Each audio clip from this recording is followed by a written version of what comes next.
Director of UK Retail Media Partnerships at SMG, and Stanley, the Digital Media and Shopper Analytics Lead for the Co-op Media Network.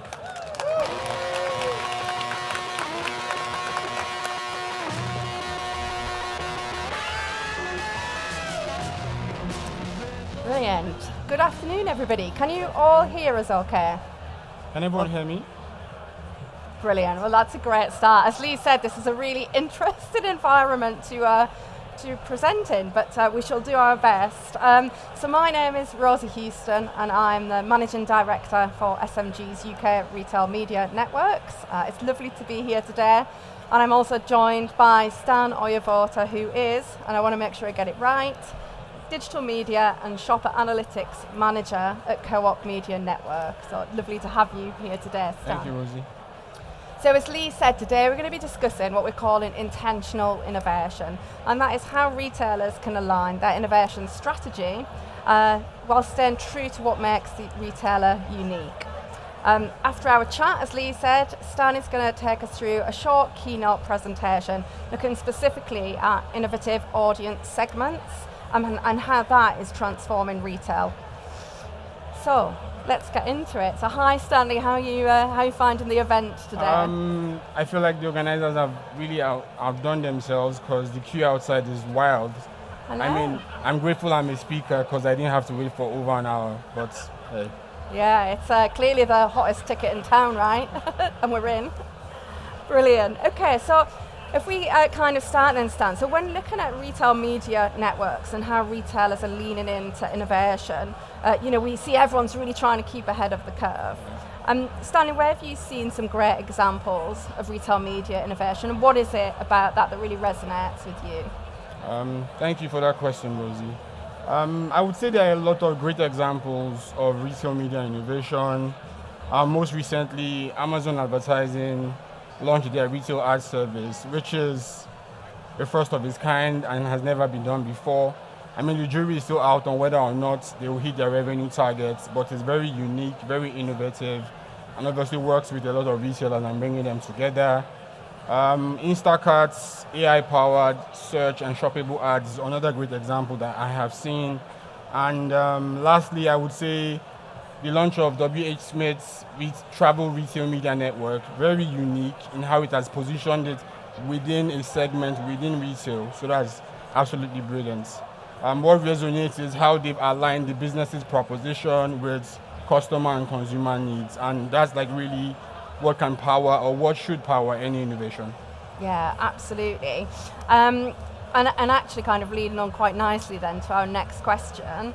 How do retailers resist the temptation just to follow competitors and to kind of follow the noise and instead build innovations that are consistent in reinforcing the brand's own unique identity? That's a great question. I would say the starting point is making sure that they stay true to their business mission and the strategy. So for instance, at the Co-op, we understand convenience and we believe convenience is different. So when we set out to set up our own retail media network, instead of creating a business that segmented audiences based on the typical retail media segments, we created segments that matched or drove shopper missions, and which is more or less like focusing on the jobs to be done. So it's really about making sure that you start off with what differentiates the retailer and the retail business, focus on different ways where you can test and learn, and make sure that everything drives back to the strategy. Yeah, absolutely. And I think when I've kind of been thinking about innovation, I think some of the key questions we should be asking ourselves is, what role does the retailer play for brands? Yeah. What role does the retailer play for customers? And then that makes it much easier, I think, then to define what innovation therefore will help us along that way. Exactly. It's all about the customer experience, and everything should drive the customer experience and tie back to the strategy as well. Yeah, absolutely. But what are the warning signs then for retailers, Stan, to be aware of to ensure they don't get led astray with the latest shiny innovations? And how can they keep their focus straight? That's a very good question. It's about, I would say first step is making sure that you're ready internally.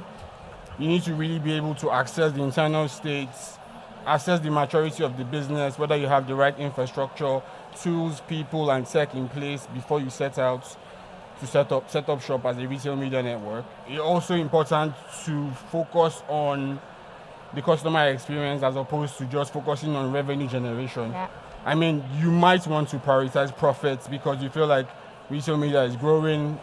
It's an emerging segment within media. Profits are high, profitability is great, but it's important to focus, first of all, on the experience for the consumer. And then also looking at how everything ties back to the mission, the purpose, and obviously the unique selling proposition of the business as well. Yeah, and I think when you're thinking about kind of building out that innovation roadmap, I again think it's quite similar to how we think about campaign planning. So I always think it's a real mistake when campaign planning if we think channel first. And I think back kind of 5-8 years ago when we were probably a bit guilty in this space of having a shopping list of I'll have that channel and I'll have that channel and I'll have that channel. And actually I think it's about who's your audience? I shouldn't even thinking about channels before I'm thinking about audiences. Yeah. And I think it's the same for your innovation roadmap, right? What do we want to develop? Well, where are our customers and how can we best engage with them? Exactly. Okay, so what we're kind of saying then is this is all really centered on a kind of creating a really strong and clear differentiated proposition. How can retailers and brands kind of stress test before execution to ensure they're creating something kind of really valuable in what is already quite a crowded market? The first thing would be to run a pilot. I would say if you got a few trusted customers and suppliers together, tested the product with them so you can get feedback and then take that feedback and feed it into the entire product and the innovation, then that would be a great way to start. That's what we've done at the Co-op as well with our off-site retail media proposition. So it's really making sure that you're testing and learning, getting feedback constantly, making sure that the data is right and using that to drive the innovation. Yeah, I would agree. And I think that's where kind of retailers and brands can work together so well. I mean, when we've kind of launched various different first-party products across different retailers, the stuff that we've learned along the way, like, ooh, that doesn't work, but this works really well. So let's kind of follow that. But that can only really kind of come true when you're working in such a tight partnership with your retailers and new brands who, ultimately have the same objective. Yes, exactly. Brilliant. Okay then, so the final question for you, Stan, before we allow you to kind of move over to your keynote. What does success look like? So how do you measure innovation and the success of it beyond commercial returns? First thing is to determine whether or not it really drives a genuine competitive advantage for the business. I would say secondly is obviously, and I can't stress this enough, is the experience for the customer, for the retailer, for the consumer who eventually is the one we are serving these ads to, and then determining whether or not it drives brand loyalty as well. I would say those three elements are what you should be looking at beyond just commercial returns. Yeah, exactly that. It's the kind of the three areas that should be winning from retail media: the retail, the brand, and the customer. And I think, again, I think that the industry's evolved a lot from just looking at what is the kind of income stream from retail media to actually a much more rounded view of performance. Yeah. Brilliant. Totally. Well, thank you, Stan. That was a really helpful discussion, and I will now exit stage left and let you present your keynote. So thank you, Rosie.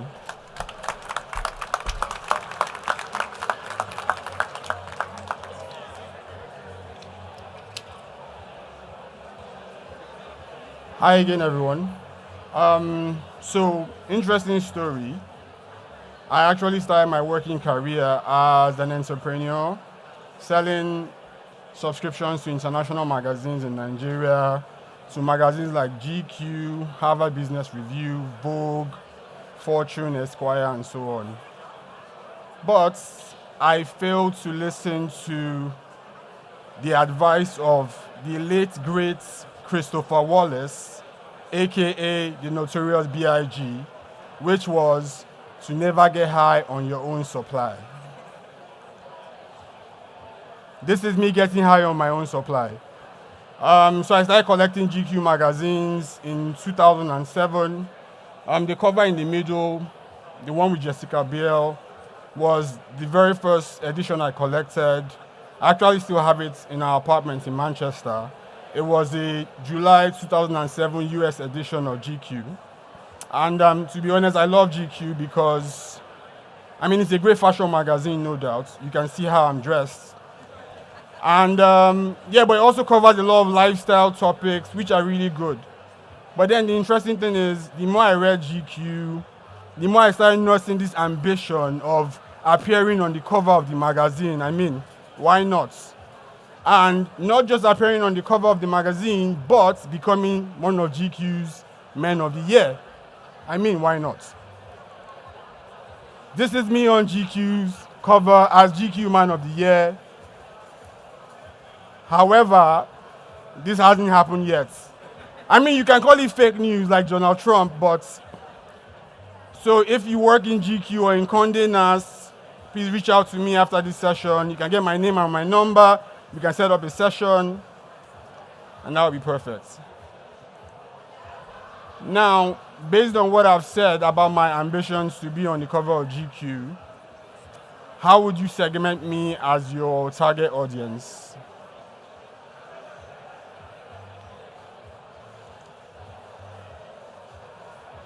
So traditionally,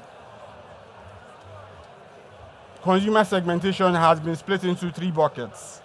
So we have demographics. So you would say, I'm a man who is between 35 to 44 years old. I live in Manchester. Maybe based on my job title, you could make assumptions about my income range and so on. Then there's also the psychographic bits. Obviously, you know that I like fashion and I like lifestyle. You obviously know that I also like hip-hop music based on my Notorious B.I.G. reference. You could make assumptions about that as well. And then there is behavioral. So based on most of what I've said, you could make assumptions about how I would interact with different touch points, and all of those will fall into the behavioral buckets. Now, with retail media, a lot of the segmentation has sort of changed and is pretty much focused on behavioral data signals. And these behavioral signals are really focused on 2 elements or 2 data signals, which is purchase and intention to purchase.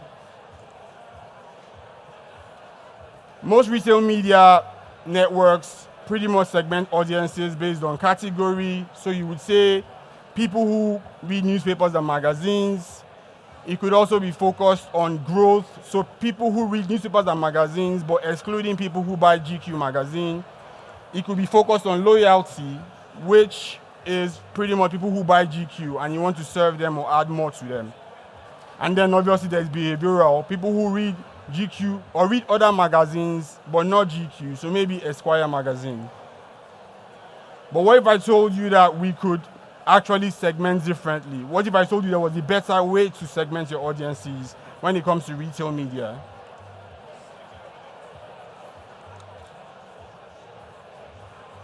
Now think about how you shop. You pretty much shop to fulfill a specific need, or you shop for a specific moment. It could be lunch, it could be snacking, dinner, milk, bread. If you're a new dad like me, it could be that you're shopping for nappies as well. And it would make sense to do this, right? But why should you do it? Why should you segment differently? Why should you fix what isn't broken? Again, think about how you typically would shop, or how the typical shopper shops. You shop to fulfill specific jobs to be done, or you could call them specific missions.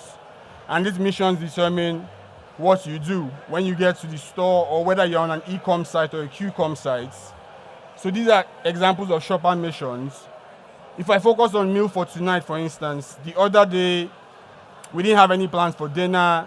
So I went to our local co-op shop, which is just down the road on Bridge Street, and I got 2 boxes of pizza.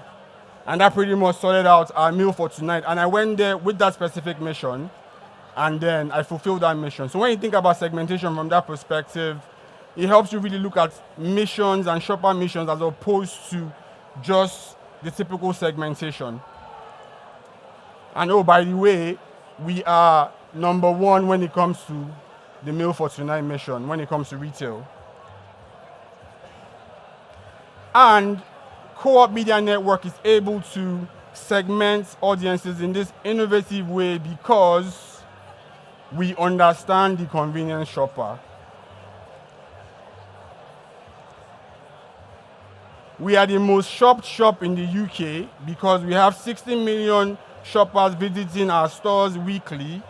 We process over 850 million transactions annually, and there is a co-op within 2 miles of 2/3 of the UK population. So, if you want to segment shoppers in a meaningful way that drives business objectives, the way GQ has been meaningful to me and in my life, why don't you rethink how you segment your audiences for retail? Thank you very much.